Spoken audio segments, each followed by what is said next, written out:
Hello friends, शौर्य classes में आपका एक बार फिर से स्वागत है। तो आज का जो वीडियो है वो है पृष्ठ क्षेत्रफल और आयतन के मिसलेनियस क्वेश्चन से। इस टॉपिक से रिलेटेड मैंने आपको पहले 4 से 5 वीडियो प्रोवाइड करा चुका हूँ, जिसमें आपको मैंने क्यूब, क्यूबॉइड और सिलेंडर, स्फीयर एंड कॉन यानी कि ये 5 टॉपिक करा दिए थे। आज मैंने इसके मिसलेनियस क्वेश्चन लिए हैं जो आपके एग्ज़ाम के लिए बहुत ज़्यादा इंपॉर्टेंट है, और मैंने कोशिश करी है कि वो क्वेश्चन लिए जाएं जो आपके आगामी परीक्षाएं जो सीबीएसई के एग्ज़ाम आने वाले हैं उससे ही रिलेट करते हों, चाहे वो केस स्टडी हो, चाहे लॉन्ग क्वेश्चंस हो और चाहे शॉर्ट्स क्वेश्चंस हो, वो इन्हीं से बन सकते हैं। तो आई होप आप इसको पसंद करेंगे। तो क्वेश्चन पहला स्टार्ट करते हैं। पहला क्वेश्चन क्या है, ये सीबीएसई का सबसे फेवरेट क्वेश्चन है, आप इस चीज़ को मान के चलिए, क्योंकि ये क्वेश्चन कई बार आ चुका है। भले ही पैटर्न चेंज हो गया है एग्ज़ाम का, लेकिन फिर भी सीबीएसई का हमेशा से पसंदीदा क्वेश्चन यही रहा है। क्वेश्चन क्या है?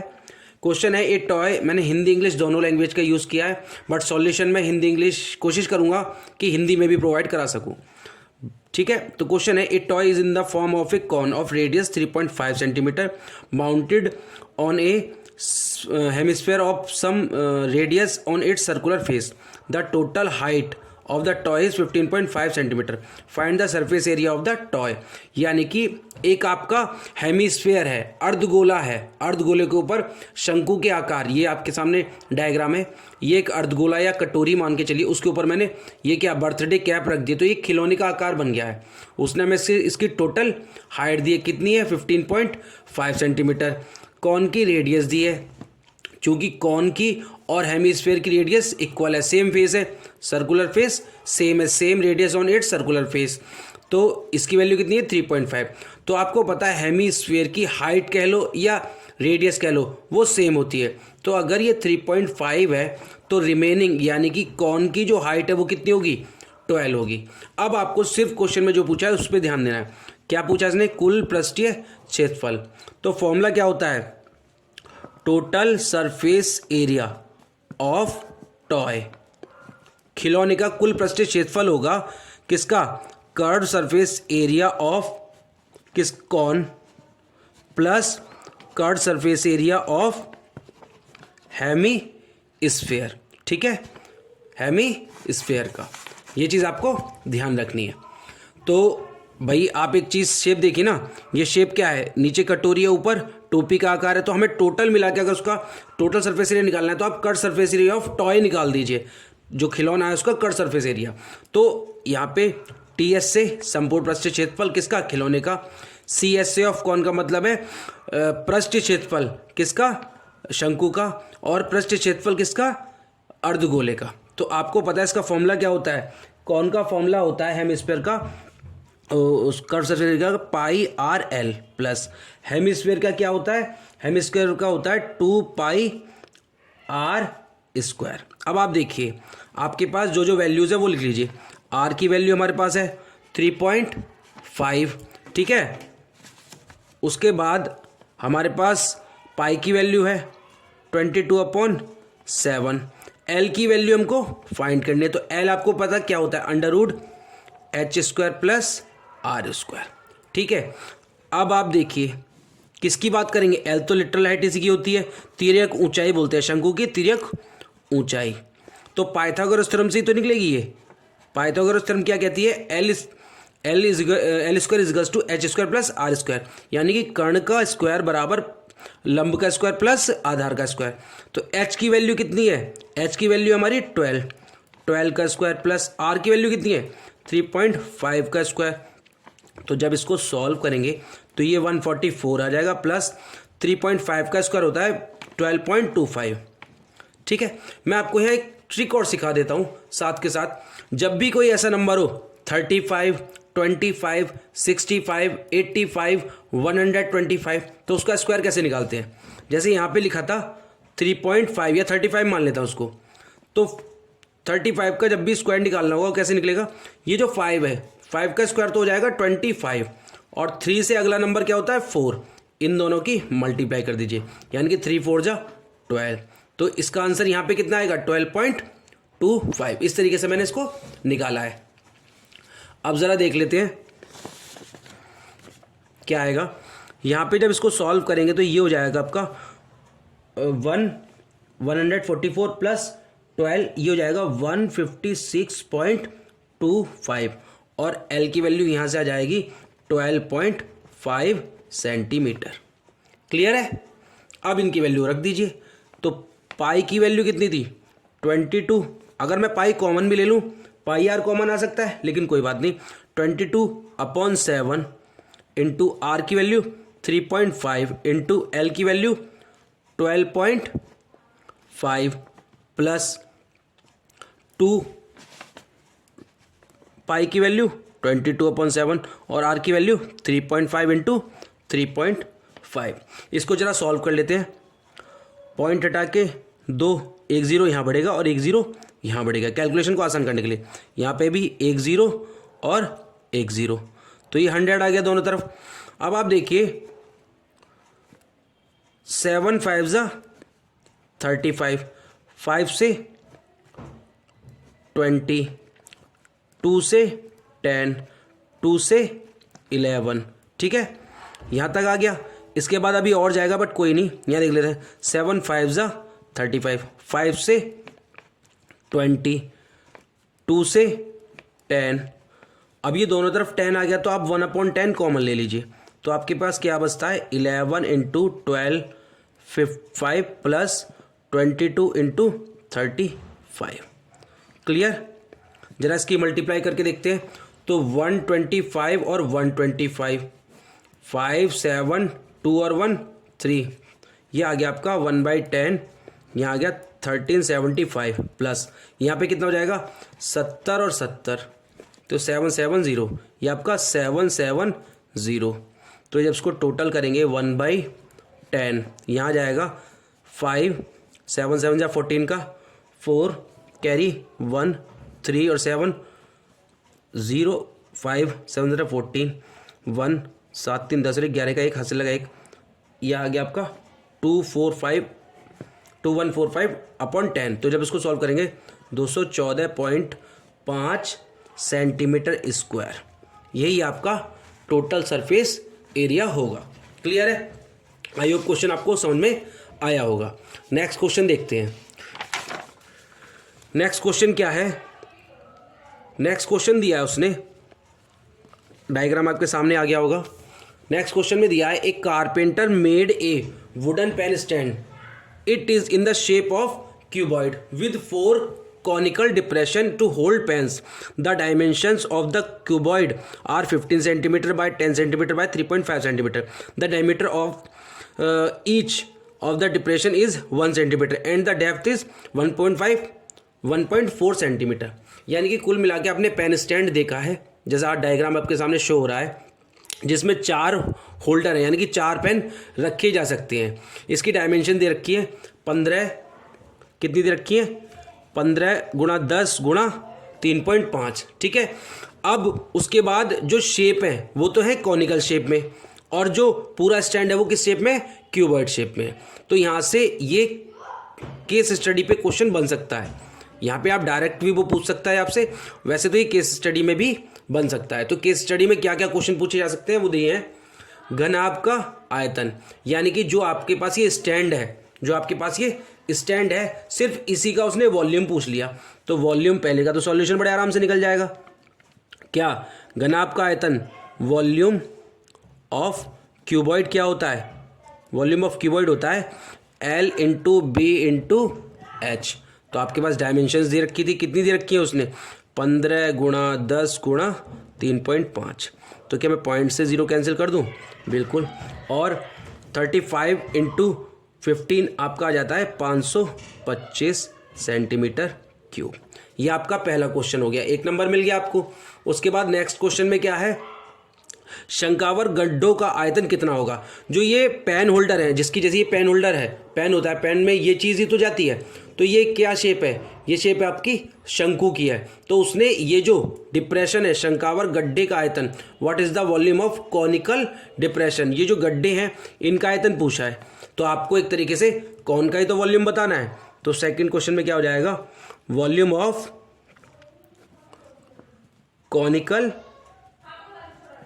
Conical depression. ठीक है। तो क्या हो जाएगा? फॉर्मूला होता है 1/3 पाई आर स्क्वायर एच, ठीक है। तो यहाँ पे 1/3 आएगा, ये सॉरी 1/3 पाई की वैल्यू 22/7, आर की वैल्यू देखो यहाँ पे ना एक फ़र्क है। अगर पहले तो यहाँ पे उसने दिया डायमीटर, वो आपको क्वेश्चन में कंफ्यूज करने के लिए डायमीटर देगा तो 1 सेंटीमीटर, और रेडियस देता है तो इसकी हाफ, यानी कि कितनी रेडियस हो जाएगी 1/2 लिख लेते हैं, इंटू आर की वैल्यू 1/2 इंटू एच की वैल्यू कितनी है, एच दिया है 1.4। क्लियर। इसको जब सॉल्व करेंगे तो यहाँ पे क्या आएगा देखते हैं, पॉइंट हटा के 0, 7 2 ज़ा 14, 2 से 11, तो ये आपका आ गया 11/30 सेंटीमीटर क्यूब। दूसरा आंसर भी निकल आया। फिर उसके बाद तीसरा आंसर तो बहुत ही आसान है। उसने क्या पूछ लिया, कुल शंक्वाकार गड्ढों का आयतन। आप एक बात बताइए, इसमें कितने होल्डर हैं, 4 हैं। उसने बोला था ना पेन रखने के लिए 4 शंक्वाकार गड्ढे हैं, तो टोटल वॉल्यूम पूछा इसने, तो यहाँ पे क्या हो जाएगा, total volume of conical depression, यानी कि जो 4 शंक्वाकार गड्ढे हैं तो कितना 4 गुणा 11/30, 4 गुणा 11/30, तो यहाँ से कितना जाएगा 11 चौक 44/30, ठीक है ना, 44/30 सेंटीमीटर क्यूब। आप यहाँ पे भी छोड़ सकते हैं, और इसको जब सॉल्व करेंगे तो 1.47 सेंटीमीटर क्यूब भी आंसर लिख सकते हैं। मार्क्स दोनों पे ही मिलेंगे। लास्ट आता है पूरे स्टैंड में लकड़ी का आयतन कितना है। आप एक बात मुझे बताइए, पूरे वॉल्यूम में अगर मैं उस क्यूबॉइड बॉक्स में से क्या माइनस कर दूं, ये जो शंकु के आकार के गड्ढे हैं इनको माइनस कर दूं, तो जो लकड़ी का आयतन है वो निकल आएगा। भैया आप देखिए ना, उसमें यही तो होल हो रहे हैं, ये जो होल हो रहे हैं देखते हैं तो क्या जाएगा, वॉल्यूम ऑफ वुड कितना होगा। आप क्या करेंगे, volume of cuboid minus volume of conical depth, total volume of conical depression, इनको माइनस कर दीजिए। तो वॉल्यूम ऑफ क्यूबॉइड कितना आया था 525, उसमें से कितना माइनस करना है 1.47 माइनस करना है। तो जब आप इसको सॉल्व करेंगे तो आपका कितना जाएगा 523.53 सेंटीमीटर क्यूब आ जाएगा। क्लियर है। तो देखिए कितना आसान क्वेश्चन था, बस इसकी लैंग्वेज थोड़ी सी टफ थी, और डायग्राम देख के तो आप कंफ्यूज हो जाते थे क्या पूछ सकता है। तो ये आपका एग्जाम के पर्पज से केस स्टडी के लिए बहुत ही अच्छा क्वेश्चन है। इसकी प्रैक्टिस जरूर करें और ज़्यादा से ज़्यादा करें, ठीक है। आई होप क्वेश्चन आपको समझ में आ रहे होंगे। नेक्स्ट क्वेश्चन पे चलते हैं। क्वेश्चन दिया है, क्वेश्चन है the difference between the outer and inner curve surface area of a hollow right circular cylinder 14 centimetre long is 88 centimetre square if the volume of metal use in making the cylinder is 176 centimetre square, find the outer and inner diameter of the cylinder. उसने हमसे एक hollow cylinder है जिसमें क्या है, curve surface area यानी कि आंतरिक और बाह्य कर्व सरफेस एरिया, पृष्ठीय क्षेत्रफल का जो अंतर है वो कितना है 88 सेंटीमीटर स्क्वायर है, ठीक है। और ये लंबाई कितनी है इस बेलन की पूरी 14 सेंटीमीटर। अगर उसमें पूरा आयतन जो धातु प्रयुक्त हुई है उसका कितना है 176, तो हमें बाहरी और भीतरी व्यास निकालने हैं। तो जरा देख लेते हैं सॉल्यूशन क्या होगा। बहुत ही 1-2-4 लाइन में ही क्वेश्चन हो जाते हैं, बस आपको फॉर्मूले याद होने चाहिए। इस टॉपिक का एक अच्छा फ़ायदा है कि जब आप कोई क्वेश्चन आए अगर आप फॉर्मूला लिखते हैं तो 1 मार्क्स तो आपको वहाँ पे मिल जाता है, 1 मार्क्स डायग्राम में मिल जाता है। इस तरीके स्टेप वाइज आपको मार्क्स अच्छे खासे मिल जाते हैं। अब यहाँ पे आ जाइए, उसने हमसे बोला है डिफरेंस, तो आपको पता है क्या होता है फॉर्मूला 2 पाई R1 माइनस R2H, ठीक है। तो डिफरेंस लिखा उसने, तो डिफरेंस कितना दे रखा है कर्व सरफेस एरिया का, तो कर्व सरफेस एरिया का डिफरेंस दे दिया है। तो यहाँ पे 2 पाई H R माइनस R, इसकी वैल्यू दे रखी है। तो आप बताइए कितना दे रखा है उसने 88, 2 पाई की वैल्यू 22/7 इंटू H की वैल्यू कितनी है 14, तो R माइनस R, एक कैपिटल R तो है बाहर की केंद्र से लेके बाहर तक की त्रिज्या, और स्मॉल r केंद्र से लेके आंतरिक त्रिज्या, ठीक है। तो जब इसको सॉल्व करेंगे 7 2 जा 14, तो ये R माइनस R की वैल्यू आ गई 1। इक्वेशन नंबर 1 मान लेते हैं इसको। भाई capital R minus small r की वैल्यू आ गई 1। इसके बाद उसने हमसे पूछा है, दिया है वॉल्यूम, ये था मेकिंग, तो ये कितना दिया हुआ है, ये दिया हुआ है 176। तो 176 is equals to 2 pi H R square minus R square. Pi R square H होता है, पाई आर 2 नहीं आएगा, पाई आर स्क्वायर एच, ठीक है ना। तो 176 इज इक्वल्स टू पाई की वैल्यू 22/7, इसकी वैल्यू 14। अब मैं इसको आर माइनस आर और आर प्लस आर लिख सकता हूँ। तो यहाँ जरा सॉल्व करते हैं। 176 इज इक्वल्स टू 22/7 इंटू 14, और आर माइनस आर की वैल्यू हमारी कितनी आई है 1 इंटू आर प्लस आर। जरा इसको सॉल्व करते हैं।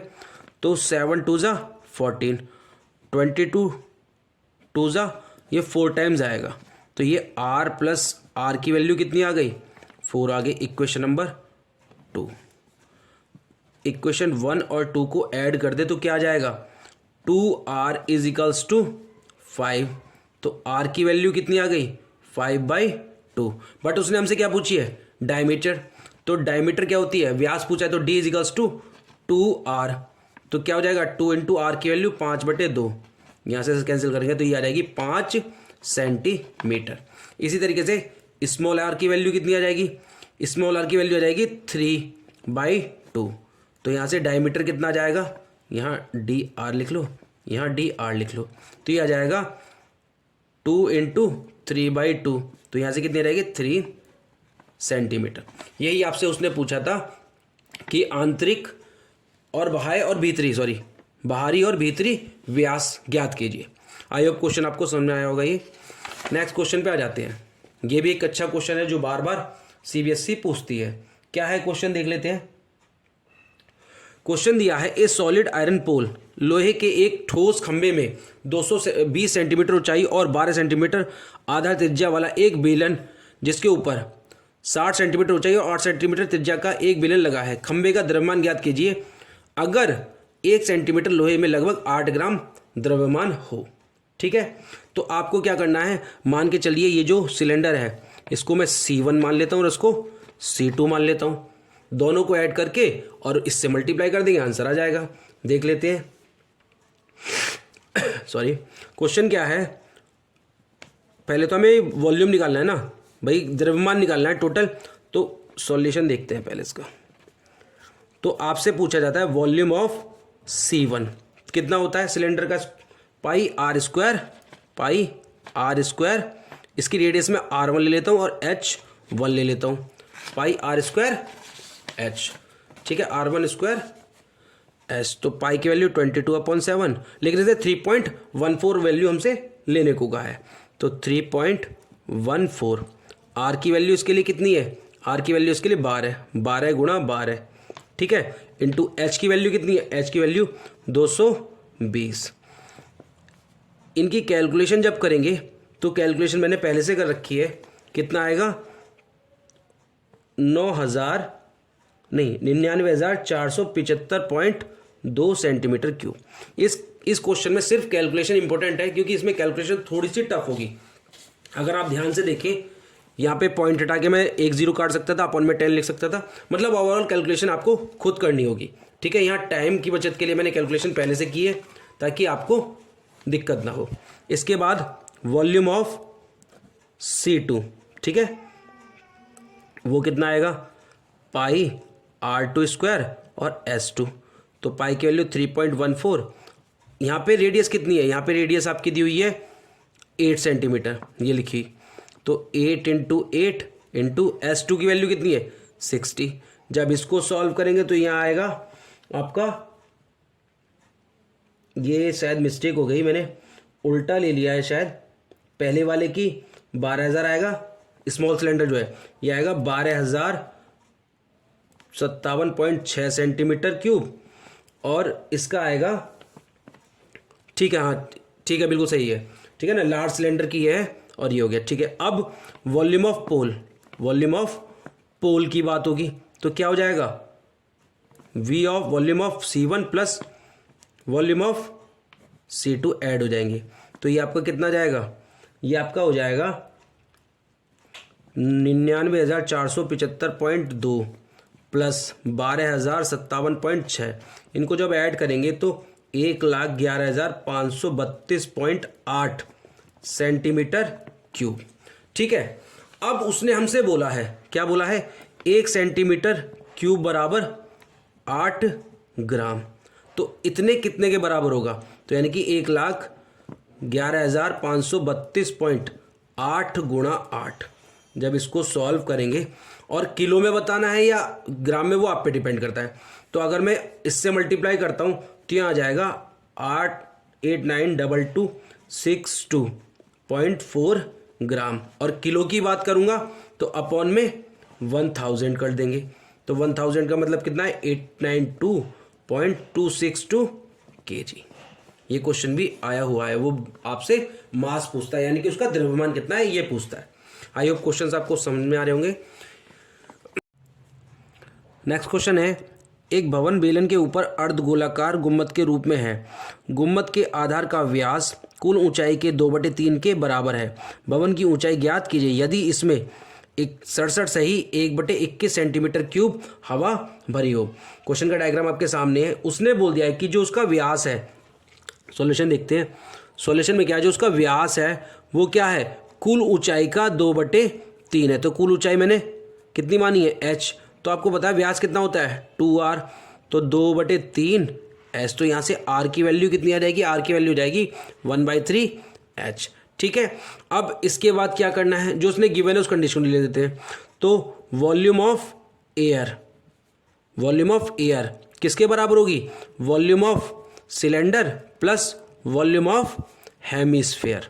ठीक है, हेमीस्फेयर, यानी कि पूरी बिल्डिंग में जो हवा होगी वो किसके बराबर होगी, सिलेंडर में हवा है प्लस उस गुम्बद के अंदर जो हवा है उसके बराबर। इसने हमें कितनी वैल्यू दी है, इसने हमें इसकी वैल्यू दी है 67 सही 1/21। और वॉल्यूम ऑफ सिलेंडर क्या होता है, सिलेंडर का वॉल्यूम होता है πr²h। आप ध्यान से देखिए, ये जो हाइट है ये क्या है, कैपिटल एच लिया मैंने। ठीक है, प्लस वॉल्यूम ऑफ हेमिस्फेयर कितना होता है, 2/3 πr³। ठीक, अब जरा वैल्यू पुट कर देते हैं। तो पाई की वैल्यू 22/7, आर की वैल्यू यहाँ पे मैं h/3 का होल स्क्वायर लिख सकता हूँ। और ये हाइट क्या है, आप देखिए ना, h कितनी है, h है 2/3 ऑफ h। ठीक है, तो यहाँ पे भाई h की वैल्यू भी तो निकालनी पड़ेगी। आप एक चीज़ देखिए, ये पूरा h था, h में से अगर मैं r माइनस कर देता हूँ तो कैपिटल h आ जाता है। ठीक है, तो h की वैल्यू तो h ही रखो, r की वैल्यू कितनी थी 1/3h इजिकल्स टू h। तो h जब यहाँ से निकालोगे तो कितना आएगा 2/3h। क्लियर, तो ये वैल्यू मैंने रख दी h की 2/3h प्लस यहाँ पे कितना है 2/3, पाई की वैल्यू 22/7 और r की वैल्यू सेम वही h/3 की होल क्यूब। जब इसको सॉल्व करेंगे, इसको सॉल्व करने के बाद आपका आएगा 1408/21 इजिकल्स टू, यहाँ पे आप देखिए 22/7, h की कितनी है 2 पावर ये और एक ये, h की पावर 3 अपॉन 3 3 9 इंटू 2 प्लस यहाँ पे 2/3 गुणा 22/7, यहाँ पे कितना है h की क्यूब अपॉन 3 3 9 27। ठीक है, 3 की क्यूब हो जाएगा ये। ठीक, जब इसको सॉल्व करेंगे तो ये सारी कैलकुलेशन हमको देगी 8/81 गुणा 22/7 और ये देगी h³। आप इसको सॉल्व करके देख लीजिएगा। कैलकुलेशन को कम समय में करने के लिए मैंने ये पहले से लिख लिया था। तो 1408/21 यहाँ मैं सॉल्व करता हूँ तो h³ की वैल्यू कितनी आ जाएगी 1408/21 गुणा, नीचे वाले तो पहुँच जाएंगे ऊपर यानी कि 81 गुणा 7 और ऊपर वाले पहुँच जाएंगे नीचे यानी कि 22 गुणा 8। जरा इसको सॉल्व कर लेते हैं, 7 या 21, 3 से 27। ठीक है, और 2 से 11, 2 से 7 0 4, 11 से कितना जाएगा 64 बार जाएगा, कितने बार 64 बार, और 8 से 8 बार। तो यहाँ पे h³ की वैल्यू आ गई आपकी 27 गुणा 8। तो यहाँ से h की वैल्यू आ जाएगी 3 गुणा 2 यानी कि 6 मीटर। ठीक, आई होप क्वेश्चन आपको समझ में आया होगा। नेक्स्ट क्वेश्चन देख लेते हैं। नेक्स्ट क्वेश्चन है, ये 2 क्वेश्चन दिए हैं मैंने। 2 क्वेश्चन क्यों? क्योंकि दोनों के आने के चांसेस पूरे पूरे हैं। और ये क्वेश्चन अगर आया तो आपके लिए एक तो प्लस पॉइंट ये होगा कि इसमें टाइम कम लगेगा। मतलब जैसे और क्वेश्चन में क्या है, वो थोड़ा ज़्यादा पूछ सकता है, लेकिन इसमें क्या सिंपल सी वो एक ही चीज़ पूछेगा कि कितना स्टैंडिंग वाटर है या कितना टाइम लग रहा है। 2 ही क्वेश्चन बनते हैं। सरा देख लेते हैं इस क्वेश्चन को। उसने बोला water in a canal 6 metre wide and 1.5 metre deep, यानी कि 6 मीटर चौड़ी और 1.5 मीटर गहरी एक नहर में पानी 10 किलोमीटर प्रति घंटे की गति से बह रहा है। 30 मिनट में कितने क्षेत्र की सिंचाई करेगा अगर 8 सेंटीमीटर खड़े पानी की जरूरत पड़े? तो आप देख लीजिए सॉल्यूशन क्या होगा। देखो पहले तो उसने बोला 10 किलोमीटर प्रति घंटा, यानी कि उसकी क्या बन जाएगी, लेंथ बन जाएगी, नहीं बन जाएगी? अगर मैं बात करूं लेंथ कितनी है, लेंथ कितनी हो जाएगी 10 किलोमीटर प्रति घंटा, तो आधा घंटे में 30 मिनट की बात करिए उसने, 30 मिनट की बात करिए ना, तो लेंथ हो जाएगी, भाई इसको लिख देता हूँ मैं, डायरेक्ट लिख देता हूँ 500 मीटर। क्लियर? आप ऐसे भी कर सकते हो, आपका फॉर्मूला होता है S बराबर D/T, चाल बराबर दूरी बट्टे समय, तो D बराबर क्या जाएगा S × T। स्पीड कितनी है 10 किलोमीटर, टाइम कितना लग रहा है 30 मिनट, यानी कि 1/2। ठीक है, तो डिस्टेंस कितनी होगी 5 किलोमीटर या फिर 5000 मीटर। यहाँ तक बात क्लियर हुई? ठीक है, अब ये तो लेंथ होगी, तो वॉल्यूम ऑफ वाटर क्या होगा, volume of water in canal, यानी कि नहर की बात कर रहा है, नहर में कितना होगा, क्या हो जाएगा L × B × H। क्लियर? तो आप देखिए लेंथ कितनी है 5000, B कितना दिया हुआ था 6 और H कितना दिया हुआ है 1.5, तो कुल मिला के आपको ये वॉल्यूम ज़रूरत पड़ेगी, क्या, मीटर क्यूब। इसके बाद उसने पूछा है कि कितना एरिया इरिगेट हो जाएगा अगर 8, भाई एक चीज़ समझिए, ये तो था वॉल्यूम आयतन, लेकिन जो खेत होता है, खेत की बात कर रहा है, तो उसने बोला अगर 8 सेंटीमीटर खड़े पानी की ज़रूरत पड़े, तो खेत में क्या होता है लंबाई गुणा चौड़ाई, लेकिन उसने कहा कि पानी 8 मतलब ऊंचाई, उसकी ऊंचाई कितनी हो 8 हो, तो इसका वॉल्यूम और उस पूरे पानी का वॉल्यूम बराबर होना नहीं चाहिए। तो volume of water in canal is equals to volume of, किसकी बात कर रहा है, इरिगेशन फील्ड की बता, irrigating field, how area will irrigate, तो इरिगेट एरिया क्या हो जाएगा, तो यहाँ पे लग दीजिए आप 5000 × 6 × इन क्वेश्चंस को थोड़ा समझाने में अलग तरीका होता है, अदरवाइज ये कैलकुलेशन करने में बहुत आसान है, डायरेक्ट वैल्यू निकालो और आंसर रख दो। यहाँ पे क्या हो जाएगा L × B, हमें एरिया निकालना है, और हाइट उसने बोली है 8 सेंटीमीटर, यानी कि मीटर में चेंज कर लेंगे, तो क्या हो जाएगा अपॉन 100। जब इसको सॉल्व करेंगे तो L × B की वैल्यू कितनी आ जाएगी 5000 × 6 × 1.5 × 100 अपॉन 8। तो जब इसको सॉल्व करोगे तो आप आ जाएगा 5.625 × 10⁵ मीटर स्क्वायर, यानी कि इतना एरिया वो पानी से भर देगा जिसकी ऊंचाई खड़े पानी की 8 सेंटीमीटर हो। कुछ नहीं करना था, आप चीज़ समझिए। उसने बोला कि तालाब ही सही या नदी नहर कुछ भी है, उसमें 6 मीटर चौड़ी है, 1.5 मीटर गहरी है और इतनी स्पीड से पानी जा रहा है, तो उसने एक अंदाज़ा लगा लिया कि आधा घंटे में कितना पानी भर गया, आधा घंटे में उस नहर में पानी भर गया इतना। अब इसी पानी से मुझे एक खेत को पानी देना है जिसमें ऊंचाई तो रहनी चाहिए 8 सेंटीमीटर, तो आप ये बताइए कि जो एरिया है वो कितना बढ़ जाएगा। तो जो पानी हमारे पास था उस पानी को हमने खेत में छोड़ दिया, तो पानी तो नहीं रहा, तो पानी का वॉल्यूम आयतन किसके बराबर होगा, खेत के आयतन के बराबर। लेकिन उसने हमसे क्षेत्रफल पूछा है, तो लंबाई गुणा चौड़ाई गुणा ऊंचाई हमें बता दी कि 8 सेंटीमीटर हमें पानी का ऊंचाई का स्तर चाहिए, तो सेंटीमीटर को मीटर में चेंज कर लिया। यहाँ से हमने L × B क्या होता है, एरिया होता है, क्षेत्रफल होता है ना, तो क्षेत्रफल निकाल लिया, कितना आया 5.625 × 10⁵ मीटर स्क्वायर, यानी कि इतना एरिया जो होगा वो क्या कर देगा, इरिगेट यानी कि सिंचाई कर देगा उसकी। नेक्स्ट क्वेश्चन देख लेते हैं। नेक्स्ट क्वेश्चन लास्ट क्वेश्चन है इस वीडियो का, और अभी तक उम्मीद कर रहा हूँ कि क्वेश्चन आपको समझ में आ रहे होंगे। ये जो 7 क्वेश्चन मैंने लिए हैं, इससे पहले मेरे वीडियोस में आप जाके देख सकते हैं। मैंने क्यूब, क्यूबॉइड और इसके बाद कॉन, स्फेयर, सिलेंडर, ये 5 टॉपिक कराए थे मैंने। वहाँ पे भी 5 से 6 क्वेश्चन कराए हैं। क्यों आपको टाइप ऑफ क्वेश्चन पता होने चाहिए कि क्वेश्चन के कितने प्रकार बन सकते हैं। अब वो इन्हीं क्वेश्चन में अगर 6 की जगह 10, 1.5 की जगह 5 ले ले तो ये क्वेश्चन तो चेंज नहीं होगा। क्वेश्चन का टाइप तो वही रहा, बस डिजिट तो चेंज करी। और गणित क्या है? संख्याओं का खेल है कुल मिला के। अगर वो संख्याएं इधर से उधर कर देता है लेकिन आपको मेथड पता है तो आप एक चीज़ मान के चलिए कि आप क्वेश्चंस को बड़े आसानी से कर सकते हैं। ठीक है, क्वेश्चन की लैंग्वेज आपको पढ़नी आनी चाहिए, समझनी और फॉर्मूले, 3 काम करने आपको, क्वेश्चन आपका हो जाएगा। क्वेश्चन में क्या दिया है? इस क्वेश्चन में पानी 14 सेंटीमीटर व्यास के एक बेलनाकार पाइप के माध्यम से 15 किलोमीटर प्रति घंटे की दर से एक घनाभाकार तालाब में, यानी कि क्यूबॉइडिकल फील्ड जो है यह तालाब पौंड में जा रहा है, जो 50 मीटर लंबा है और 44 मीटर चौड़ा है। कितने समय में तालाब में पानी का स्तर 21 सेंटीमीटर हो जाएगा? सेम वही क्वेश्चन है, बस वहाँ पे क्या था? नहर कैसी थी? नहर कैसी थी? क्यूबॉइडिकल। ठीक है, और यहाँ पे कैसी है? बेलनाकार, सिलेंडर की फॉर्म में। तो सिर्फ इतना ही फर्क है और कुछ नहीं है। तो जरा स्पीड ऑफ वाटर फ्लोइंग देख लेता हूँ, या फिर मैं ये मान लूँ कि volume of water flowing in 1 hour. Solution देख लेते हैं। 1 घंटे में पानी की दर कितनी आ जाएगी? वो सिलेंडर के वॉल्यूम के बराबर होगी पाई r² h। ठीक है, पाई की वैल्यू 22/7। रेडियस उसने हमसे बोली होगी, पाइप डायमीटर 14 है।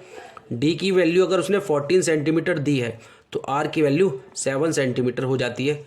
ठीक है, तो 7 × 7, एच की वैल्यू निकालनी है। तो मैंने अभी आपको बताया था यहाँ पे एल जो आया था हमारा, ये भाव ही तो था कि वो क्या करता था? 10 किलोमीटर 1 घंटे में चलता था। यहाँ पे कितना चल रहा है? 15 किलोमीटर 1 घंटे में। 15 किलोमीटर 1 घंटे में। तो अब यहाँ पे कितना टाइम था?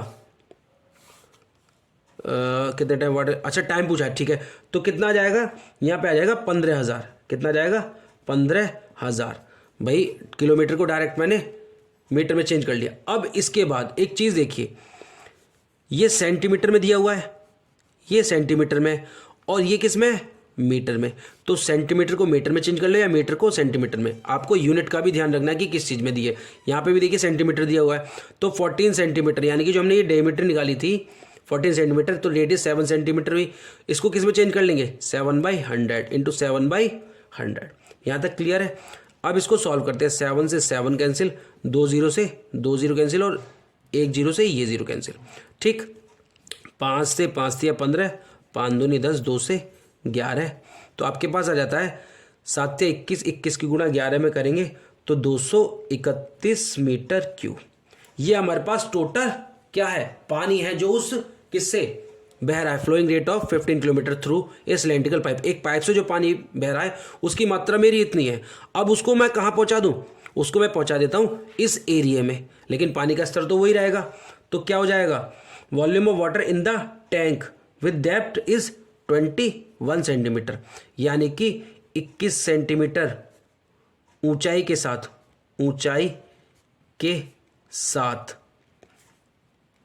पानी का आयतन देख लेते हैं। L × B × H। ठीक, तो L की वैल्यू कितनी है? लंबाई उसने बोला था हमसे 50 मीटर, चौड़ाई कितनी है? 44 मीटर, और ऊंचाई कितनी है? 21 बटे आपका 100। तो जब इसको सॉल्व करेंगे 50 2 से 22 × 21 कितना हो जाता है? 42, 462 मीटर क्यूब। अब आपके पास टोटल आ गया। अब उसने हमसे हमारा टाइम पूछा कि कितना टाइम लगा। आप एक बात बताइए, 1 घंटे में वो 231 मीटर क्यूब पानी पाइप के थ्रू बहा रहा था, और हमारा जो खेत है उसको कितने पानी की जरूरत है? 462 मीटर क्यूब। तो आप बताइए कि कितना टाइम लग जाएगा इस खेत को भरने में। तो यहीं पे टाइम पूछा है इतने, तो समय क्या हो जाएगा? टोटल कितना है? 462, और समय 1 घंटे का कितना है? 231। जब इसको डिवाइड करेंगे तो पता लगेगा 2 घंटे में हमारा खेत या उस लेवल का स्तर हो जाएगा। क्लियर? उस स्तर तक तालाब में पानी का स्तर 21 सेंटीमीटर कितने घंटे में हो जाएगा? 2 घंटे में हो जाएगा। आई होप क्वेश्चंस आपको समझ में आए होंगे। मैंने ये 7 क्वेश्चन वो लिए थे जो बोर्ड एग्जाम सीबीएसई के अपकमिंग एग्जाम है उनके लिए इंपॉर्टेंट है। तो इसी तरीके से अच्छे अच्छे वीडियोस के लिए चैनल को लाइक और सब्सक्राइब जरूर करें, ताकि मैं इसी तरीके से और कोशिश करता रहूं कि कुछ नया आपके पास ला सकूं। आज के लिए इतना ही, धन्यवाद।